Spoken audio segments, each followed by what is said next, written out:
to the Professional Diploma in Video Production and Editing. Welcome to lesson number 5. My name is William Eames, your course educator as always. I hope everybody is in great form and everybody's excited to get into lesson number 5, which is all about colour. We're going to talk all about the colour of light. We're going to talk about colour theory and psychology. Very, very important when it comes to any type of video capture, because there's actually a lot of kind of science behind the colours that we use, the colours that we choose, and the colours that we perceive. And we'll also talk a little bit about shooting in black and white as well. One of my personal favourite ways to capture photography and video footage. But before we get into all of that, I want to make a very clear distinction about what we're going to be speaking about. And there's essentially 3 stages when it comes to capturing and understanding colour with video. First of all is understanding our picture profile, our colour profile, and this is choosing what way we want to shoot in, what way we want to record. Now, we'll speak about this in much greater detail at a later stage, so don't worry too much about it for now. I'll give you advice on what way you should shoot now in just a moment, but just to understand that there's different ways that our cameras can interpretate colour. And there's small colour spaces and large colour spaces, and some of these smaller colour spaces may not reproduce colour the exact way that you see it. So you need to be aware of this when it comes to capturing footage. This is not really going to affect you greatly unless you're really working at the very highest end of video capture. But this would be considered a pre-production choice. So again, like a lot of things to do with video, we always kind of break things down into pre-production, production, and post-production. So pre-production is establishing our picture profile. Production is all about colour correct footage. So that is correcting white balance, ensuring that there's no colour casts. This is very important if we're shooting in sRGB and log.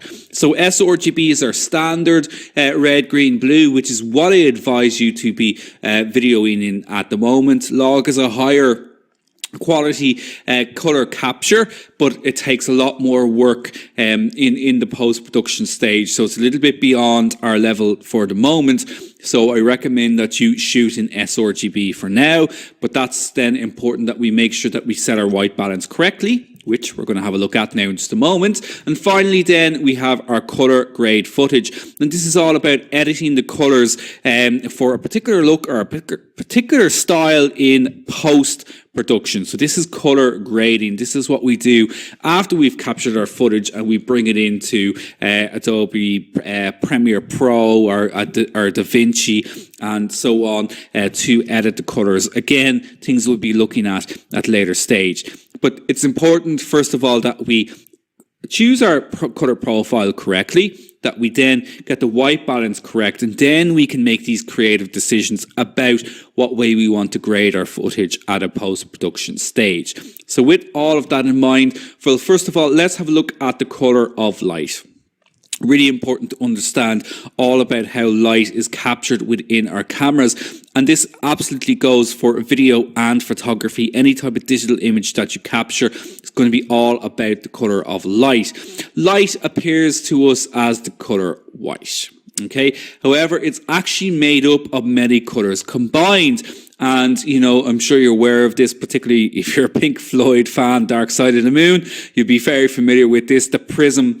So when white light goes through a prism, it's actually broken down into the spectrum. As we can see here, very familiar rainbow colours. We can see the yellow, we can see the green, we can see the kind of violet, the blue, and the red and the oranges and so on. However, what there actually is here, there's 3 primary colours, and out of those 3 primary colours, the rest of those colours are produced. When all of those colours are combined, they produce white light. Now, what's very important to understand is that we're not speaking about the primary colours of pigment. We're speaking about the primary colours of light, which is red, green, and blue. Red, green, and blue. Not red, yellow, and blue like the primary colours of pigment, but red, green, and blue, or GB. So primary colours of light are red, green and blue. When they're all combined together, they produce white light. But those sections where they overlap is where they produce our secondary colours. So for example, green and red, where they overlap, they produce yellow. Green and blue, they produce cyan. And red and blue produces magenta. An overlap of primary colours produces secondary colours. Overlap of secondary colours will produce tertiary colours. So this is where the rest of our colours come from. Photographers and videographers work with RGB produced files. This is important to understand if you're familiar with printing. You'll be aware there's other types of profiles out there like CMYK, which we don't deal with at all really when we're talking about video. And this is also known as an additive colour space. In other words, we add colours together to make other colours. So we add red and green light together to produce yellow light. We add green and blue light to produce cyan and so on. When we add them all together, we get white light. This is the opposite from CMYK, which is a subtractive colour space, but you don't need to worry about that for now. Okay, so for now, sRGB is recommended. That is standard red, green and blue. And it's standard across the board for screens, smartphones, for televisions and so on. So the overwhelming majority of devices that we tend to view back information on is going to be done through sRGB. Okay, so we've got our primary colours, red, green and blue. Secondary colours, yellow, cyan and magenta. All added together will produce white light. So how do our cameras record this light? Our sensors record colour actually in a very similar way to how the human eye sees colour. Sensors record light as red, green and blue. They use this information and they process it to create our colour videos and photographs. Okay, so the light comes in, it comes in as white light, and basically then our sensors are able to interpretate and break down that light into the different light waves and produce colour. Now the process is quite complicated. I'll show you exactly how it works. So this is our camera sensor. Okay, so whether you're using a DSLR, whether you're using a smartphone or a cine camera, it doesn't matter what type of digital capturing device that you're using, it's going to have a filter like this. This is known as a Bayer filter. A Bayer filter. So our filters actually are, they just see in black and white. They see luminosity, which in other words, they just see bright and dark tones. Now, how we add colour to that is that we have a Bayer filter attached to our sensor. So this is our sensor here. As we can see, it's broken down into squares. These are each of the individual pixels. Then we have a Bayer filter on top of that. As you can see, we've got red, green and blue. Now, we have twice as many green pixels as we do red and blue. And the reason for that is to do with light. Okay, so each primary colour does not receive an equal fraction of the total area because the human eye is more sensitive to green light than to red and blue. So for this reason, we have more green pixels. And this colour filter, it's bonded to the sensor, which allows colour to be recorded. The sensor on its own, as I mentioned, will actually only record in monochrome. Okay, so light passes through our filter. White light passes through our Bayer filter. So as I've just explained, the three primary colours of light are red, green and blue.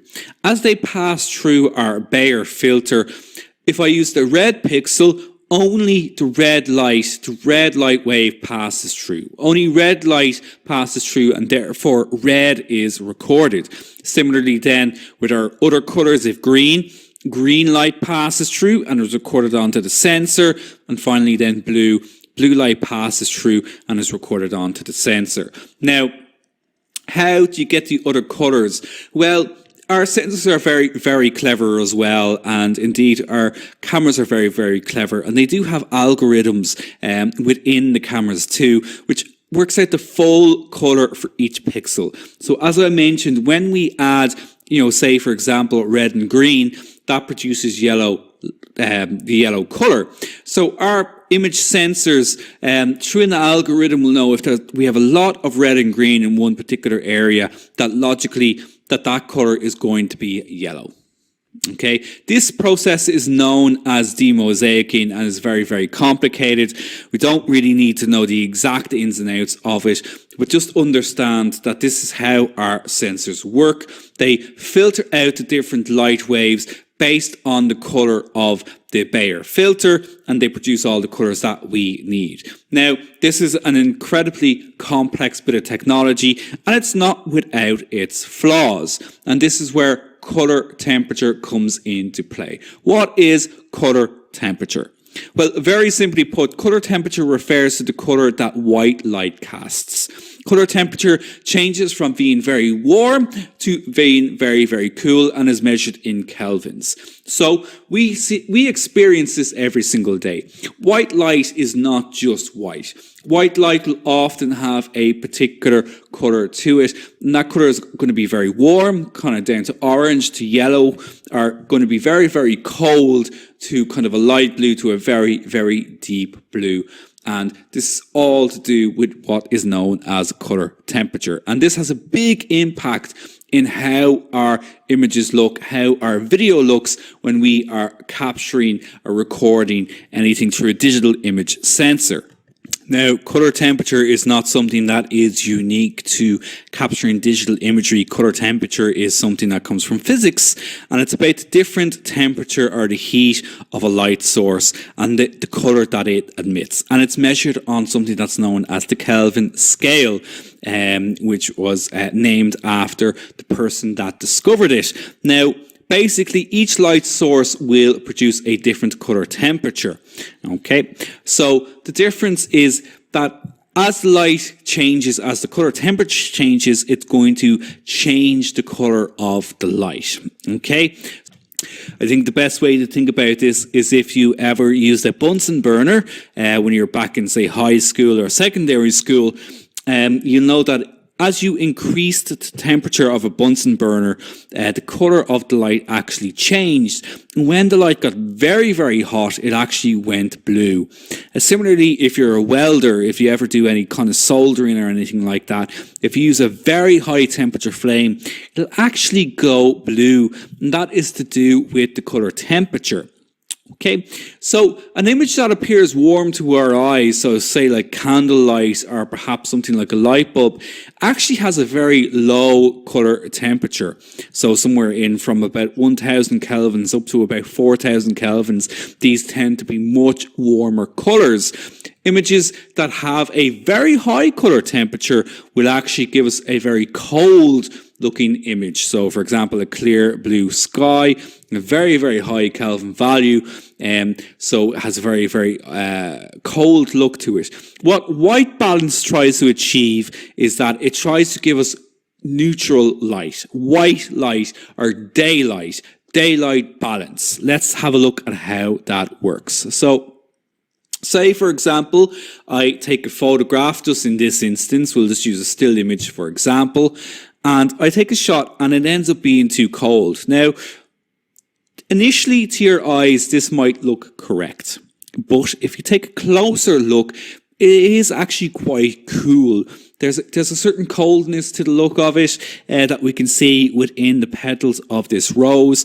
If I was to compare it, say, to an image that's too warm, as you can see here, very, very warm looking.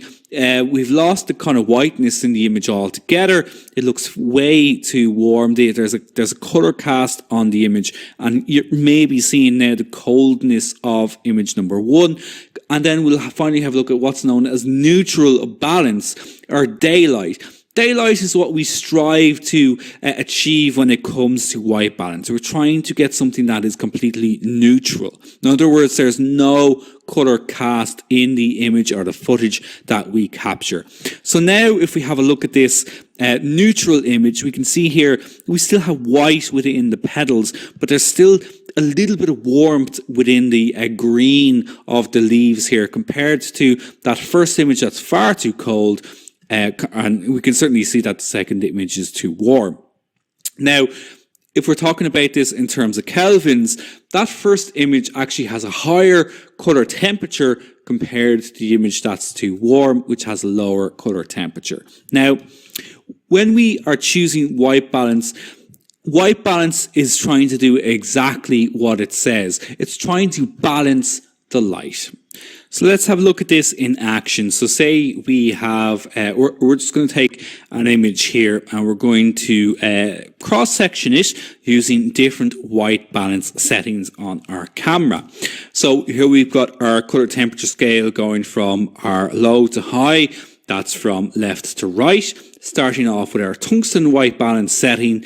Now, tungsten light will give off a very warm to yellow kind of hue, a very warm to yellow kind of color cast. So to combat that, a tungsten white balance setting will give us a cold looking color temperature, I should say, but a Kelvin value that is actually quite high.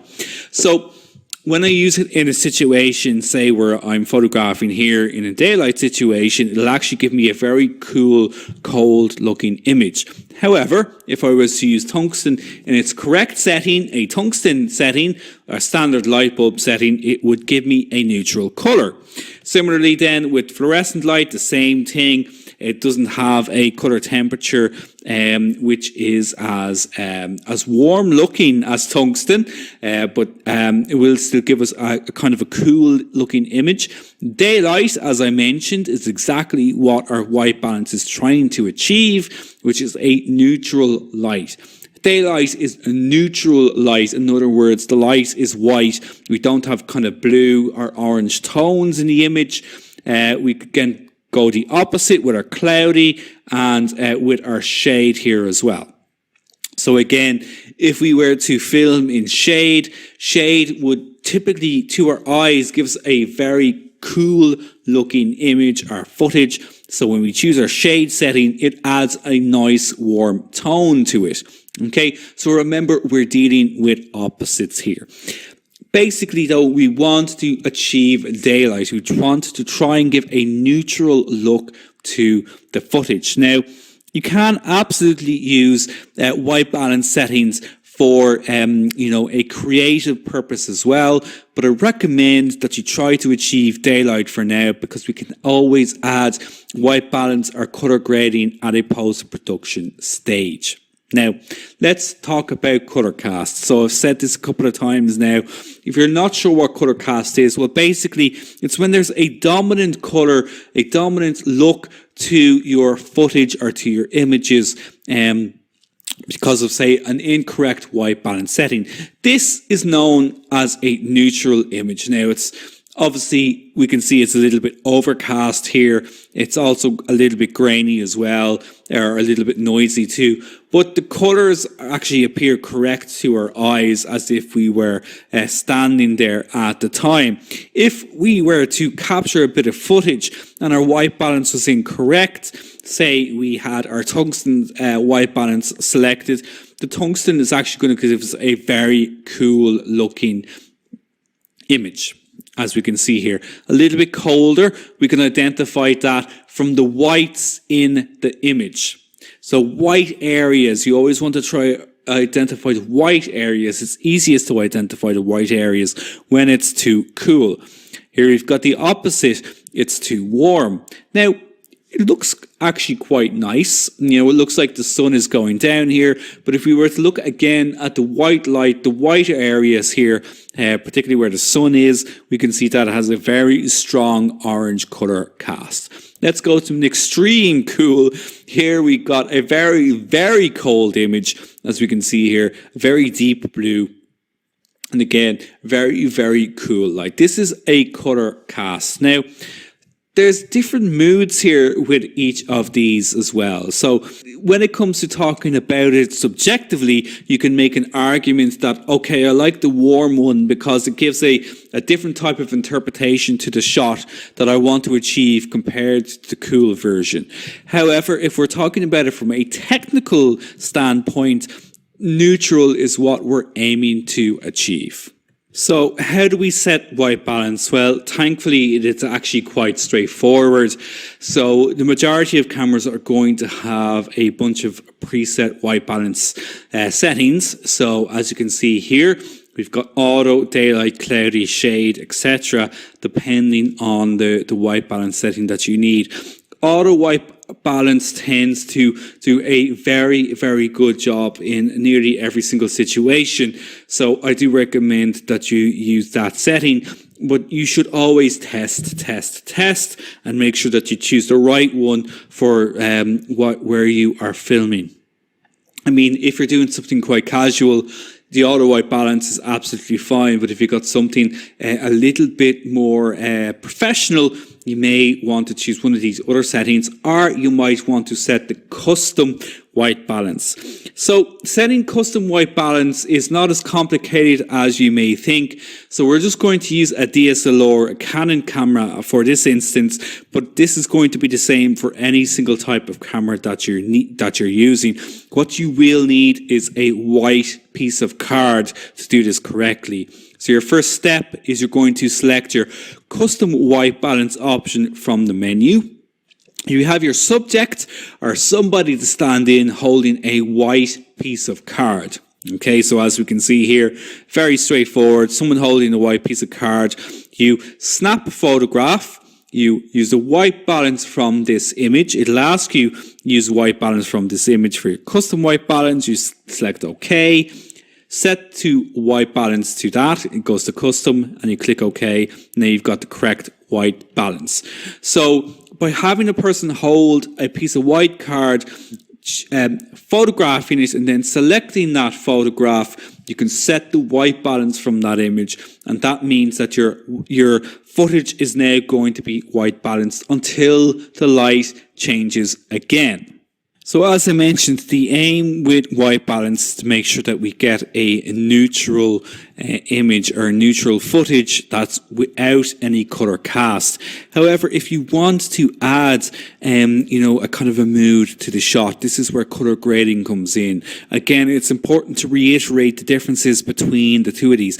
Color correction is fixing color issues, which makes the footage appear as natural as possible. Color grading is more of a creative concern. This is when we are editing our footage in post-production. We want to get a particular unique look to our footage by editing through a particular software.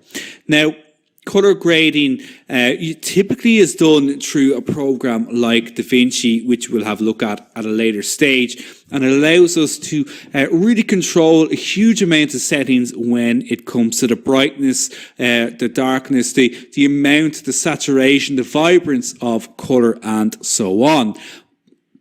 Now, it has a massive impact. Typically, when you film, you're going to come out with footage that looks something like this. Now, this is just taken from Arrival. If you've ever seen that film, Arrival, a good movie, one that I enjoyed. But this is an example of footage that has just come straight from the camera before any type of editing or color grading has been applied. As you can see, it's very flat and it's very, very grey. By adding color grading, we can get the look that we desire. As you can see here, the skin tone is much, much warmer. There's far more contrast, there's far more depth to the footage than there is straight out of the camera. So sometimes when you are filming and you've got all your technical stuff right, like your exposure, your depth of field, your shutter speed, everything else, your white balance and so on, the footage still can come out and appear to be quite dull, quite flat and quite grey. And that's absolutely normal. Post-production is a huge part of editing footage, and certainly color grading is a key part of that as well. Now, there's a couple of terms when you are working with color that you do need to get familiar with. Hue, saturation, and brightness. Hue is a pure color. So if you ever hear anybody say about like that's got a very red hue to it, they're just simply saying it means it's red in color. Saturation refers to the intensity of color, and brightness refers to the level of light in your color, where it's a very bright red or a dark red and so on. Now it's kind of hard to represent that here on the screen, as we can see. So all these colors appear to be the exact same, but there is a difference with hue, saturation and brightness. Now, when color grading as well, we can add a tint to our color. Tints are created by adding white to a color. As you can see here, by adding white here to red, it gives us kind of more pinky tone. Shades are created by adding black to a color.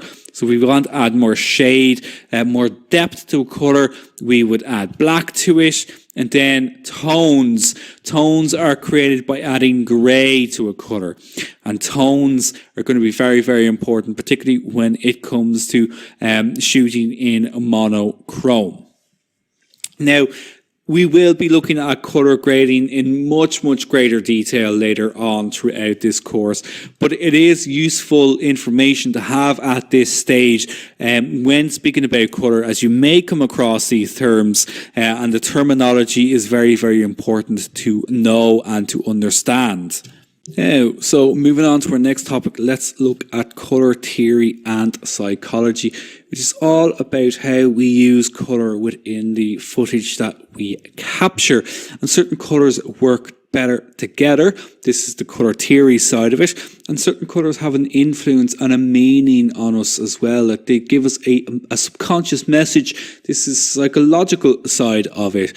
So starting off with colour theory, this is a subject that you'd be very familiar with if you do any type of design at all. So if you're a graphic designer, interior designer, even if you're a photographer as well, you'll have come across this subject, which is all about how certain colours work together, how certain colour schemes work together, how we can choose certain colour arrangements based on using different shapes and colour wheels.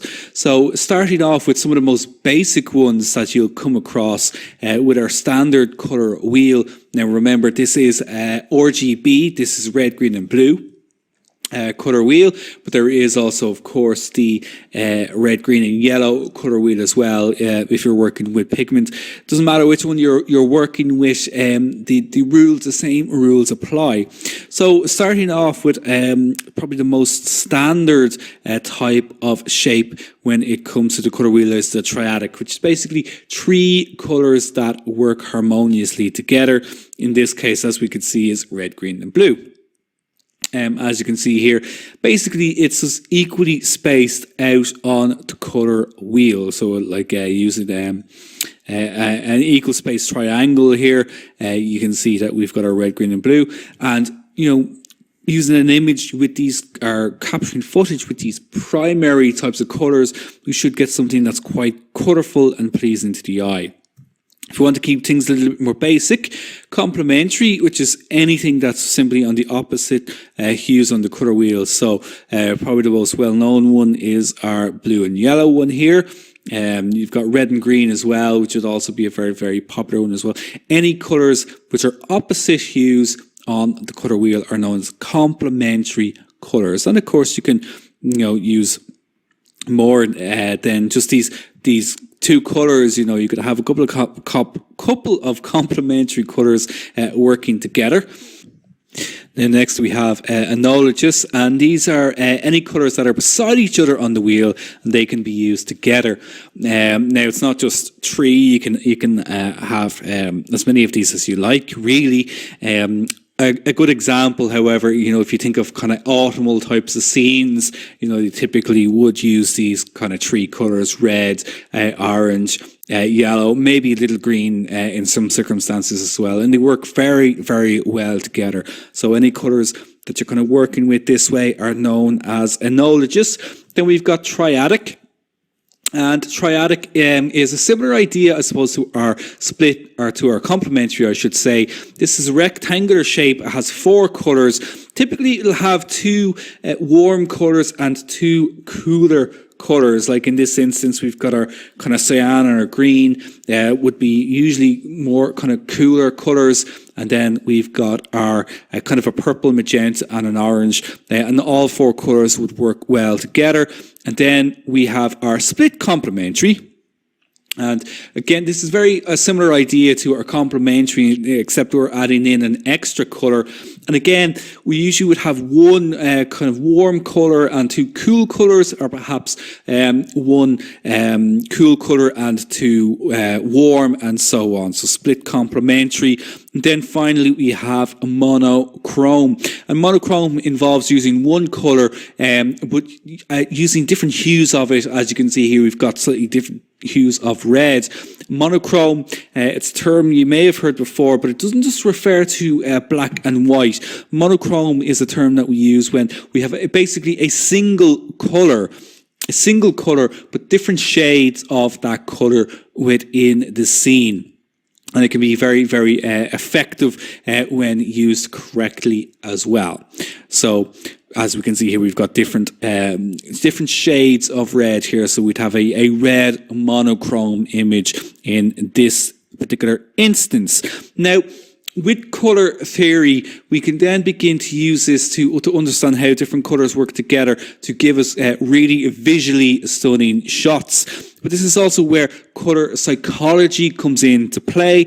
And colour psychology, basically, it's the study of colour, how it affects human behaviour. Colours have qualities that can cause certain emotions within people, whether this is something that we're aware of or perhaps it's a subconscious effect. But colour has meaning, and we can use those meanings as another narrative device when we are telling our stories through video. So let's have a look at some of the meanings here. Now, I won't run through every single one of them, but you'd certainly be able to make note of them afterwards as well.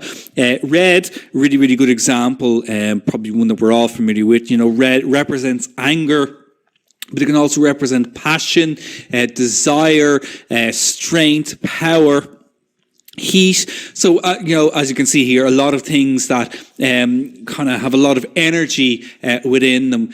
Red is used to represent that. And I mean, we're all familiar with that phrase, seeing red as well.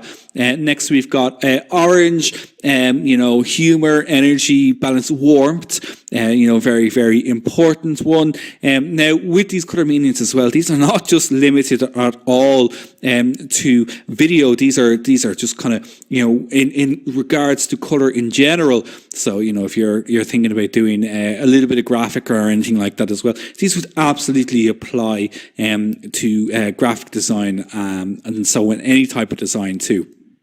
Sorry, so I digress. Going back to yellow, hazard, very, very important one. Illness is one that I, would associate as well with yellow. Some of these you might be familiar with, some of them you may not be familiar with. And as I said before, it can change slightly as well, depending on culture too. But, illness, hazard, cowardness would certainly be three that I'd be very, very familiar with, that I would associate yellow with as well. Happiness is also one as well. So it can be a little bit of a contradiction sometimes in terms of the colours that we use.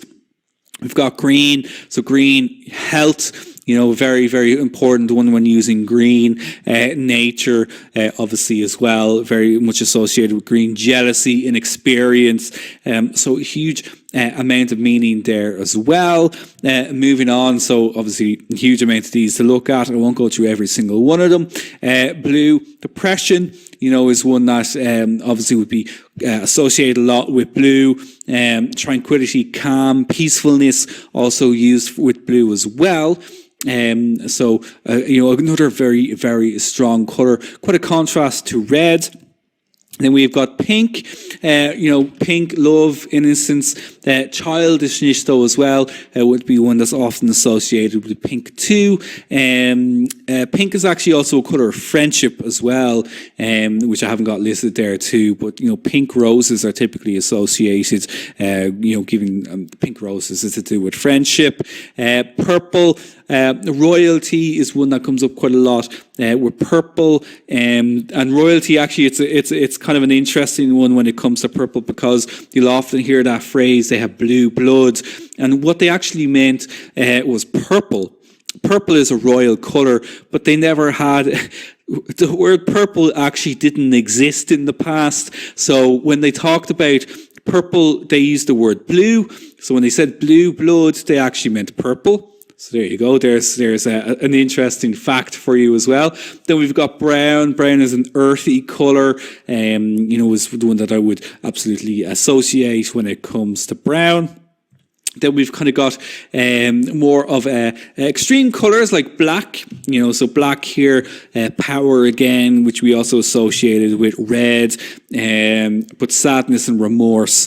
Mystery is definitely one you'd associate with black, usually mysterious stranger, cloaked in black and so on. White. Purity, simplicity, cleanliness, clinicalness, certainly with white as well. Marriage, when Western colours, but in cultures, I should say, death. However, if you are, Eastern colours, white. So very important to be aware of that then as well. Then we've got silver and we have gold. Silver, kind of future, high tech. Kind of glamorous as well. Can be quite a cold colour though, silver, depending on the context it's used. Then we have gold, as I mentioned, precious. Greed is one that can be certainly associated with gold here as well. Precious just comes to mind because, the Lord of the Rings and Gollum, or Schmeagol, whichever you'd like to call him, when he talks about his precious. And of course, he's talking about the one ring to rule them all, the gold ring. Now, so let's just do a very quick small case study here using the matrix as an example in terms of how it uses colour and the meaning behind those colours. So with the matrix, hopefully you're all familiar with the 2000s. God, it's such a long time ago now, but the year 2000 movie from the Wachowskis. In the Matrix, when they're actually in the Matrix, they are essentially they're in a computer program. So everything is tinted green, which, resembles computer screens. If you think about the lines of code that they had as well, that was all green as well. And this was also meant to symbolize technology. So, they're plugged in to the Matrix. They're actually within a simulation, for want of a better word. They're within a program. So everything has this green tint to it. But when they're actually in the real world, we have more natural, neutral colours. There's a slightly cool tint to it as well. Because remember, this is a world that's, I say it's dying. I suppose it's also a dead world too. There's no sun anymore. It's been blocked out. Remember, they burnt the sky to try and stop the solar power for the machines. That's the whole reason that they ended up, using humans as batteries. So if you've never seen The Matrix, sorry, a bit of a spoiler there, but definitely, still check it out. It's still a quality film after all these years. But there was different use of colour here, as visually to let people know when they're actually in The Matrix, but also that there is a deeper meaning behind it, that they're in this artificial program. Everything is unnatural. Everything has this kind of green hue to it compared to the natural neutral colours when we're in what's left of the real world. Now, moving on from that then as well, palettes are also used to kind of define a film's look, and using a limited number of colours, you can achieve a particular look using colour palettes. And palettes will use the variations of the same hue and analogous colours. And again, probably the most famous example of this would be "Oh Brother, Where Art Thou?" which again, certainly, aging now at this stage, but it's a very famous example of the use of color grading in the digital era. I think it was one of the first major films to kind of use color grading digitally to get this particular type of look, which is a sepia kind of toned look to the whole movie to give it that aged look. So as you can see here, for to break down the colour palette, the general spectrum of colours that's used here, we've got a kind of with the light colours, we've kind of got a lot of light greys, light browns, light pinks, everything's almost pastel type colours. And then you're kind of going into your very earthy again, kind of browns, obviously a little bit blue here as well, because we need the blue of the sky. But as you can see here, these colours, they would be all very, very similar. They're very close to each other if you were to lay out the colour wheel. So using the colour palette to sticking to certain analogous and similar colours and hues to achieve a particular look to the film. Now, so for our final topic in this lesson, let's just quickly look at black and white. Now, I don't want to underestimate the significance of black and white. We will be looking at it in greater detail from a narrative perspective later on in the course, but black and white absolutely has its place, of course, within the history of cinema. So why capture in black and white? Well, simply, black and white has a timelessness to it. Obviously there's the deep association with the history of cinema, but it adds a lot of drama to our footage. I suppose removing colour removes a lot of distractions and allows us to focus on kind of the purer parts visually of storytelling, which is things like lighting, things like shape, things like texture, things like contrast, etc. And it has more of an impact.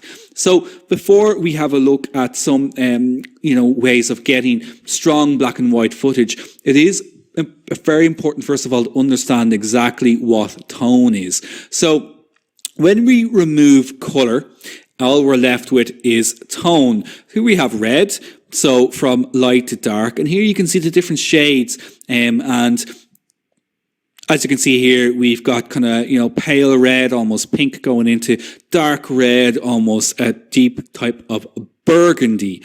Now, when we change that to grey, or to black and white, as we can see here, we've got varying shades of grey. Now, those shades of grey are all very, very distinct from each other because they're from light to dark. However, sometimes it's not always going to be as straightforward converting something into black and white from colour. So here we've got green, and as we can see here, we can very much make a distinction with all of the different shades of green here. As I mentioned before, green is a colour that the human eye can actually make a distinction of more different shades compared to any other colour.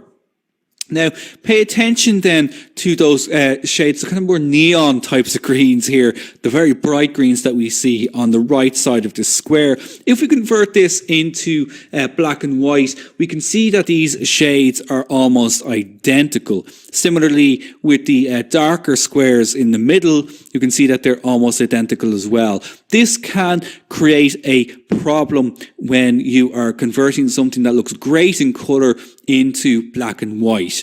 It can cause huge issues because everything, like say for example, you were filming a forest scene with lots and lots of greens and you convert that then into black and white, everything can begin to look flat. It can be difficult to distinguish the detail because everything is the same tone. So you need to try and see through the colour and see the tone. Let's have a look at another example here. We've got coloured pencils laid out in a similar way to our colour wheel. You can imagine, if you were to turn that into a circle, we've got some type of colour wheel happening here. And again, we convert this into black and white. All the colours on the left, the yellows, the oranges, the reds, nearly identical to each other. All those darker colours, the dark blues, the navies, the blacks, the browns here as well, they're almost all identical too. So this can be a real issue when shooting in black and white.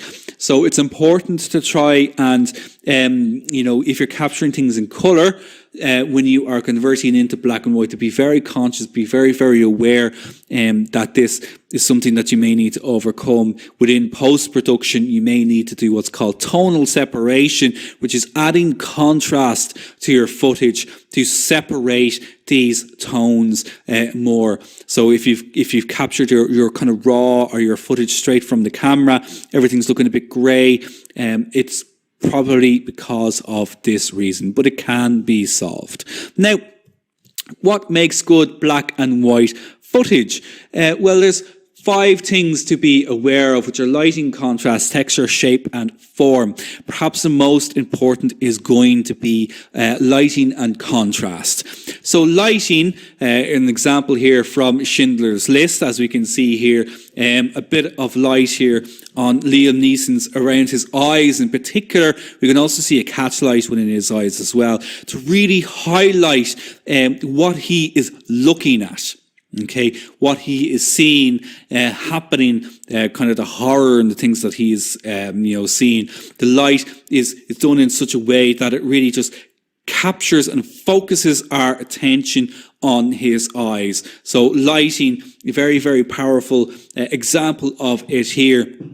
And very, very key to creating very strong black and white footage. Now, we will absolutely be looking at lighting in great detail again as we move on, because there's loads of different lighting setups that we can use when it comes to footage, and they're really, really important as well, particularly when it comes to exposure, because if you're familiar with photography, what you're going to see in the next lessons, we're actually a little bit more limited in some of our exposure choices when it comes to video. So adding artificial lights, adding in extra lights becomes extremely important. Now, with lighting, it'll also help us to create contrast, and contrast is all about the separation of the darks and the light tones within our video capture, within our footage. Here we've got a scene from The Third Man. If you've ever seen that film, Orson Welles, strongly recommend that you check it out, because a lot of Orson Welles films are masterclasses in filmmaking. Citizen Kane, very famous one in terms of cinema history. The reason for that, it broke so many rules when it came to the art of storytelling, and in particular cinematography. But The Third Man certainly also has its place as well. And here, we've got a strong contrast here of the silhouette of Orson Welles, in the Paris sewers. So contrast adds a punch and an impact to your footage. We've got a more recent example here with the lighthouse and texture.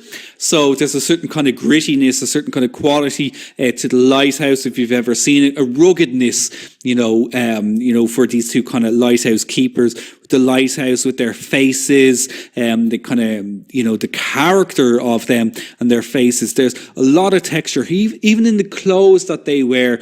And this is really brought out here, to kind of give us a feeling, of ruggedness, a feeling of the kind of stone as well of the lighthouse too, and that.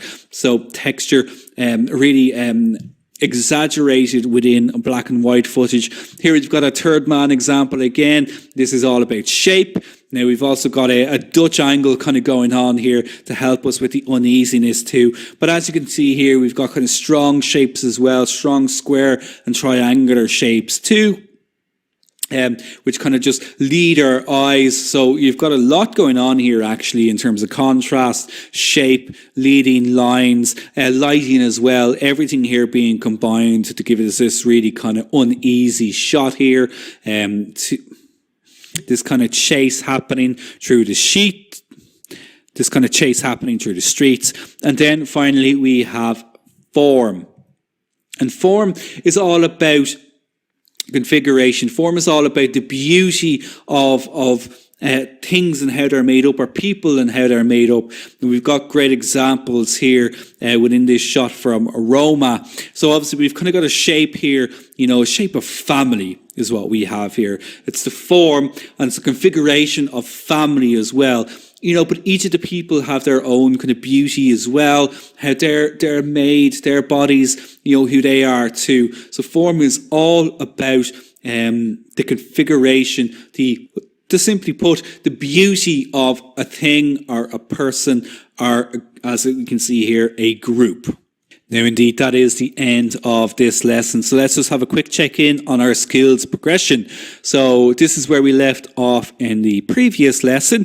We had a little bit of work to build on our technical ability, our communication and our creative vision. Certainly had taken a bit of a jump. But now we've added quite a bit more to our technical ability. So the understanding behind how our digital image sensors work, how to capture light, how to set the white balance, correct the white balance. These are all very important technical skills. We've certainly added to our creative vision as well, and by using the different colours to create different types of narratives. And we are always adding to our communication. Anytime we learn something new, it expands our vocabulary. Looking forward to our next lesson, lesson number 6, a very important lesson. We're going to be talking all about exposure. We're going to talk about shutter speeds, we're going to talk about apertures, we're going to talk about ISOs, how everything works together so we can move away from using our auto modes and start using semi-auto and fully manual modes to capture our video footage. Very, very important lesson, so please do join me for that.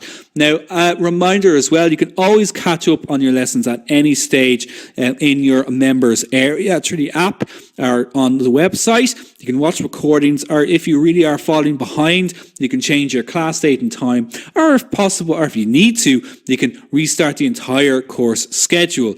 Now, we also have the toolkits available as well, of course, at any stage, which will give you your summary notes and your slides. You can also order a module certificate, so that will give you an e-cert at the end of the module as well, upon completing each of the modules within this course.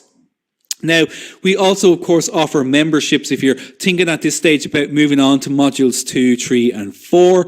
And I mean, we've been at this e-learning now for quite a long time. Obviously, in this era, certainly with what has happened this year, a lot has changed, and a lot of, bricks and mortars institutions have made the move to online. But we have been doing this now for very close to a decade.